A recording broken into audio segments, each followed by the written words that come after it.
Shiva Shambho, eu sou o Gayan, do canal Consciencial Yoga Vidya, acolhendo você que está aqui agora comigo na luz do Divino Ser.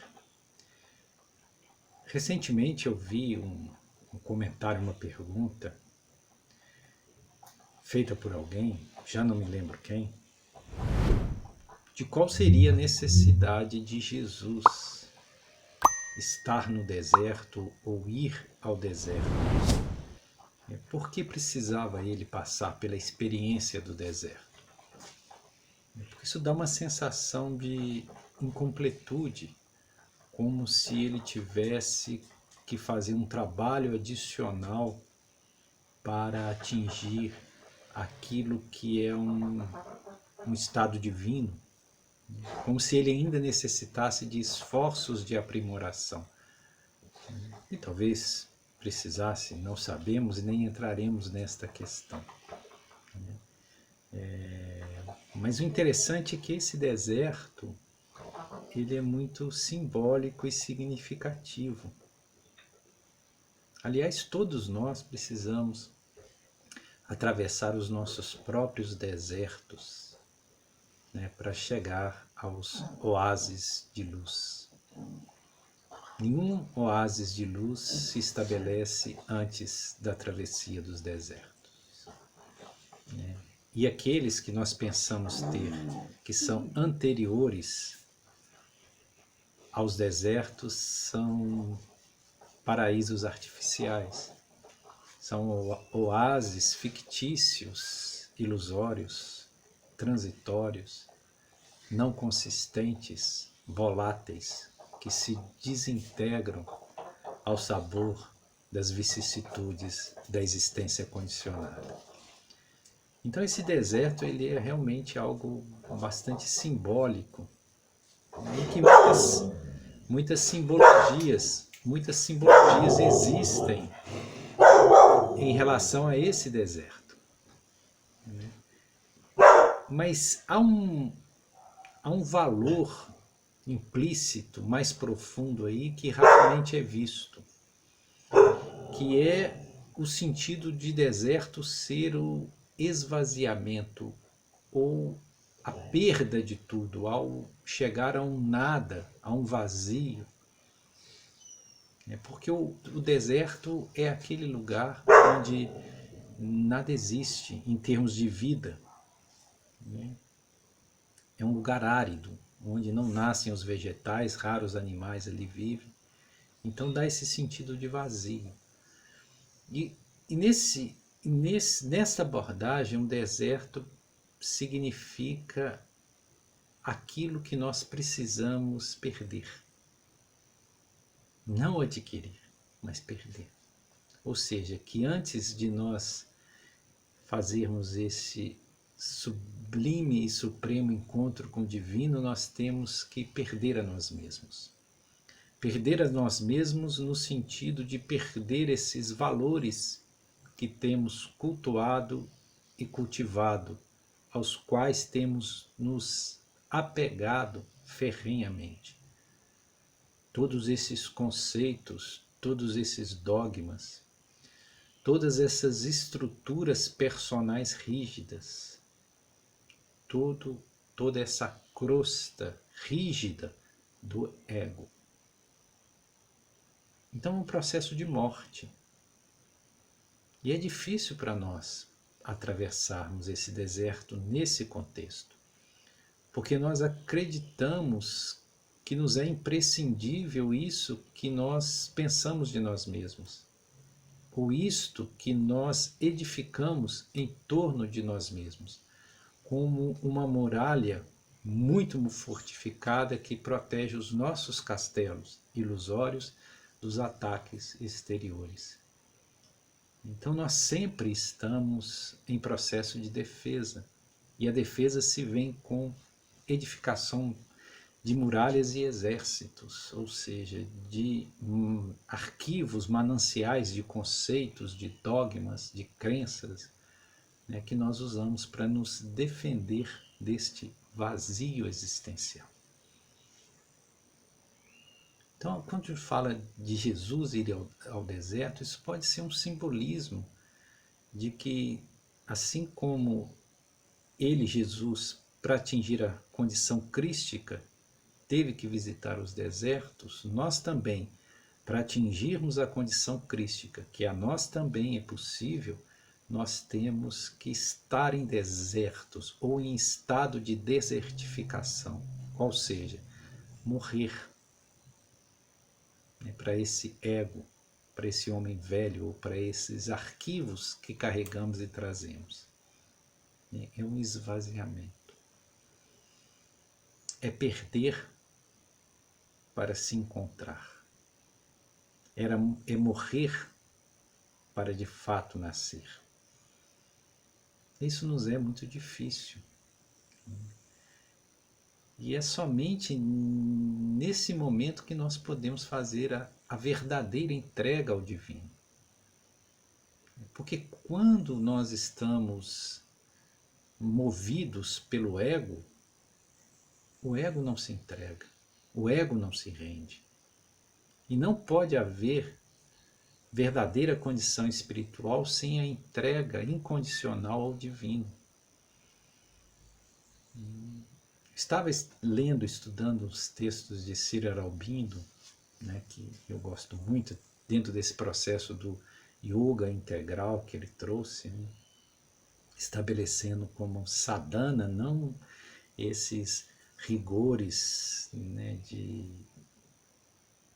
comportamento, de práticas, e sim como princípio básico a entrega ao divino, né, a consciência que se lança ao divino, né, e ele traz dois movimentos que são imprescindíveis no processo espiritual, que é o da inspiração e o da graça. Interessante isso, porque inspiração é o nosso anelo, o nosso anseio pelo divino, que tem que ser uma vontade inquebrantável. Nós temos que aspirar pelo divino, desejar com toda a força do nosso ser essa comunhão com o divino. Isso é inspiração. Isso nos tira de baixo e leva para cima. Mas só esse movimento não basta, que seria o triângulo invertido com vértice para cima. Isso não basta. É preciso também a graça. E o que é a graça? É o movimento contrário. É o divino que desce das elevações que nós não podemos ainda atingir e nos encontra e vem até nós. Então existem esses dois movimentos, ascensional e descensional. O triângulo, a forma do triângulo que sobe e a outra que desce, formando no encontro das duas aquilo que nós conhecemos como estrela de Davi, aquele símbolo que é muito poderoso e que Ciro Aralbindo também usou como um símbolo que norteasse o seu trabalho. Então esses dois movimentos são necessários. Então é preciso, para que haja essa verdadeira entrega ou desejo do divino, que os desejos pessoais, ou os desejos egóicos, os caprichos da personalidade tenham sido superados. E esse processo de superação dos caprichos e acúmulos da personalidade ou do ego é o próprio deserto. Ciro Aralbindo tem uma frase que eu gosto muito, que ele diz que quem escolhe o infinito é pelo infinito escolhido.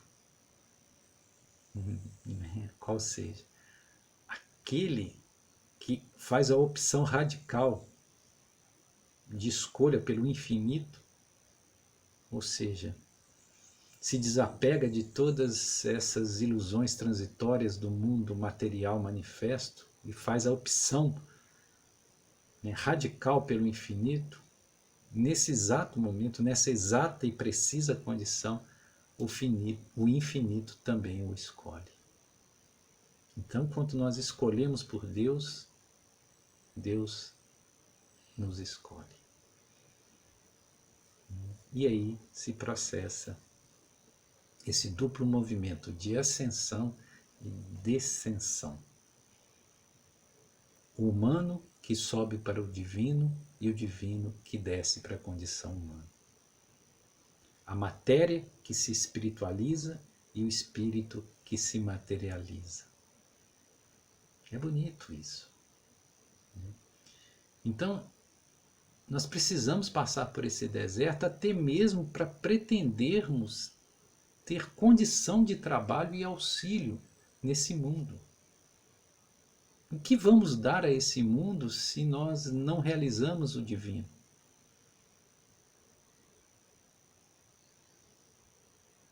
Tem muitos pretendendo ser beneficiários da humanidade, mas que benefício traz se a maioria dos movimentos humanos causa mais confusão do que realmente edificação de instâncias de paz? Então precisamos atingir essa condição ou estar a caminho do divino para que outros também possam se beneficiar com isso. Porque esse é o verdadeiro benefício.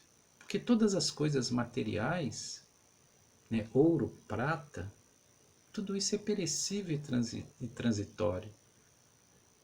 Uma fome que é saciada, fome física que é saciada hoje, uma sede física que é saciada hoje, amanhã retorna. Mas uma fome espiritual que é saciada hoje, ou uma sede espiritual, anelo do ser, que é ser saciada hoje, não mais volta.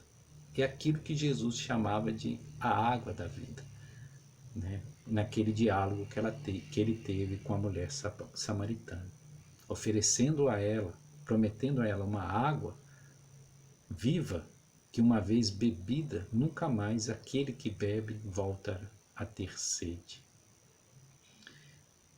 Então é preciso ter isso para oferecer. É aí que nasce o verdadeiro trabalho espiritual. Antes disso não é trabalho espiritual de fato. Eu acho magnífica aquela passagem de Pedro e João que está registrado em Atos dos Apóstolos, capítulo 3 de Atos dos Apóstolos, a partir do primeiro versículo. Quando ali narra que João e Pedro estavam subindo para o templo de Jerusalém, e ao chegarem diante da porta formosa, que é tinha várias portas de entrada em Jerusalém. Então, passando pela porta formosa, havia ali um homem que era aleijado, coxo, desde o ventre de sua mãe, ou seja, desde o nascimento. E ele ficava esmolando. E vendo João e Pedro passando, ele pediu esmola. E Pedro parou e falou com o homem: olhe para nós, olhe. Isso é muito interessante. Pedro acho que foi o primeiro apômetra da humanidade, porque esse ato, olhe para mim, isso é chamar a atenção do ser. Isso é trazer, convergir toda a atenção da pessoa para um único ponto. Porque enquanto não houver conversão para um ponto único, o trabalho não pode ser feito. Então isso é aquilo que converge, que traz a síntese suprema. Olhe para mim, olha. Ele fala, isso literalmente está escrito em Atos. Pedro se aproxima e diz: olhe para nós. Aí o homem teve que prestar atenção neles, olhar, teve que ter contato visual. Nesse contato visual, a transferência energética. Você aciona as forças sutis. Olha que interessante. Intuitivamente, Pedro sabia dessas coisas. Ou talvez o próprio mestre o tenha ensinado. O fato é que ele era um apômetra. E o homem olha, pensando que eles iam dar alguma coisa de valor para eles, algumas moedas. E Pedro diz para ele: eu não tenho prata nem ouro, mas aquilo que eu tenho, isso eu te dou. E foi e abraçou o homem. Naquele mesmo momento, o homem se libertou da condição física restritiva, ou seja, da condição de aleijado, de coxo, e passou a caminhar. Eu não tenho ouro nem prata, ou seja, eu não trago as coisas da matéria, eu não tenho recursos materiais, eu não vou te ajudar, né, com auxílios materiais, né, que apenas perpetua o seu vínculo, a sua condição na materialidade. E eu não tenho nem ouro nem prata. Eu não acumulo isso, eu não possuo isso. Mas aquilo que eu tenho, ou seja, aquilo que eu sou, isso eu te dou. Porque Pedro estava dando daquilo que ele era e não daquilo que ele tinha. Olha que fabuloso isso, que extraordinário. E essa é a verdadeira ajuda, é nós darmos daquilo que somos. Essa é a caridade autêntica, quando nós damos daquilo que somos e não daquilo que temos. Então, daquilo que ele era, ele deu ao homem, que é a sua própria energia, a sua própria vontade divina de amor, de compaixão. E naquele abraço, no homem, ele transferiu toda essa Shakti, essa energia crística, curativa, que todos nós podemos mobilizar. Né? E aí ele fala, depois que ele abraça o homem, ele fala para o homem, né? Em nome de Jesus, o Cristo, levanta-te e anda. Quer dizer, em nome desse, não no meu nome do meu ego, da minha personalidade, porque eu nada tenho. Ele nada tinha por quê? Porque Pedro, assim como João, tinham passado pelo deserto. Eles tinham se esvaziado, eles nada tinham de si mesmo. Mas eles vinculavam, eles se tornaram canal do divino, expressão da manifestação crística no plano material. Por isso que ele fala em nome do Cristo, em nome dele, não em nome daquilo que eu pretensamente possa ser ou ter, porque eu estou desertificado. Eu morri para tudo que seja pessoal. Então, no nome desse poder divino, eu determino que tu andes. Porque existe o processo da determinação. Isso é o poder da vontade, isso é a expressão do primeiro raio, da chama azul. Força e poder, vontade divina. Então ele determina, ele faz um decreto naquele momento, que tu andes, isso é força. É o verbo que cria. Lembremos, no princípio era o verbo e o verbo era Deus. E o verbo estava com Deus. Então, o verbo é o poder da criação. É o poder da palavra. Faça-se a luz. E a luz é feita. Faça-se a condição de saúde plena. E a saúde plena é feita. E esses poderes que Pedro conhecia, não sei por que mecanismo, se por ensinamento direto do mestre que esteve com ele, né, ou se por vias, né, da mediunidade intuitiva ou do acesso direto ao conhecimento, o fato é que Pedro detinha esses conhecimentos. Isso é fabuloso. Então, hoje, nesse vídeo, nós, né, lembrando dessa provocação que alguém fez, né? Por que Jesus precisava passar pelo deserto? Na verdade, talvez Jesus não precisasse, porque ele já estava desertificado. Mas que isso serve como um modelo, né? Um símbolo que ficaria para nós, mostrando que sim, precisamos atravessar o deserto, chegar à nulidade do personalismo antes de atingirmos a condição crística, ou a presença divina em nós. e servir a essa luz maior. É que a única fonte de real alegria é o serviço à luz, é o serviço, à entrega ao divino. Então, gratidão a você que está aqui conosco no nosso canal, compartilhando desses conteúdos, né? Aqueles que quiserem contribuir com o nosso canal será sempre muito bem-vindo, para que nós possamos sempre estar edificando, né, esses diálogos, esse trabalho, que na verdade faz parte, né, são pródromos de um grande projeto. Então, que possamos estar e permanecer amparados pelos mestres da luz maior, que são deles todo este serviço. Shiva Shambho.